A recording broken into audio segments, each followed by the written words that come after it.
Hey everybody, Marcia here. I am back today with another scrapbook process video for My Creative Scrapbook. So today's layout has a cut file from Pear Tree Cut Files. These cut files are included in your kit subscription to My Creative Scrapbook. It's a great value. There's always, I want to say 3 or 4 cut files every month that comes with the kit subscription.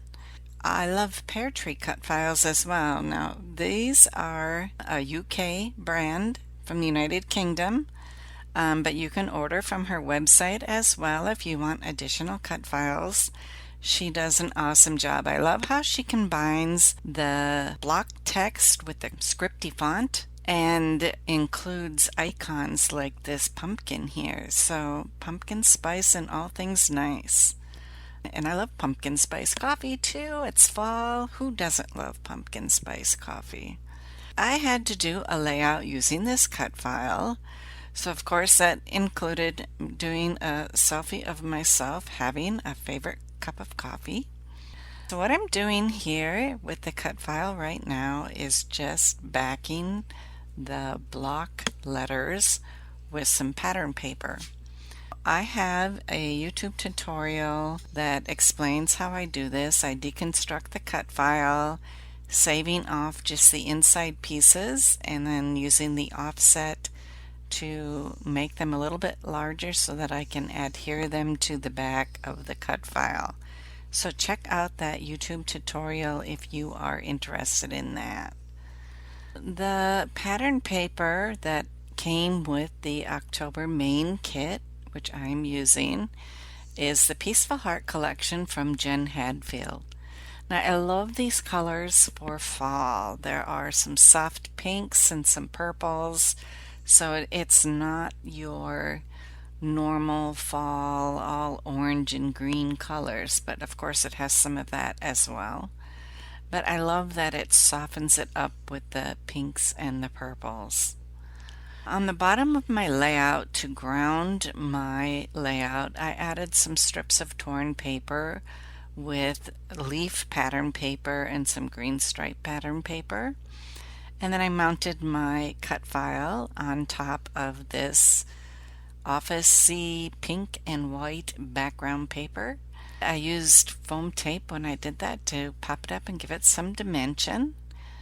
I layered my photo over some more pattern paper scraps using the green once again and darker pink, and put that in the upper right.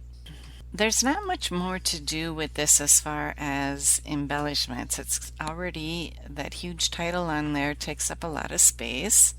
I did add a vase of flowers down in the lower left, and there's a cup of tea there. I love apple chai right now too for fall. Just trying to see what else I can tuck in here for embellishments. I like including fibers in my layout. So there's some hemp cord here that I thought would be fun if I got it to be all curly and put it on the pumpkin. So what I did is I wrapped it around a pencil I had, but as I was wrapping it, I dragged the hemp cord through glue. Just a little bit of glue to make it stiff, so that when it dries, it'll retain that curly shape. I took it off the pencil and I decided, I did 2 of them, but I decided I only wanted to use the one. And so I tied that on the top of my pumpkin. I found some of the foam stickers as well that I could stick on here. There's a joy sticker that I found I could put up by my photo, and another make today happy that I put down underneath my photo. Then I thought I should add just a few splatters to make it look like coffee. I used my Color Shine tea, protecting my title and my photo with some packaging while I did that so they wouldn't get wrecked. And that's my layout. Thanks so much for stopping by. Bye-bye now.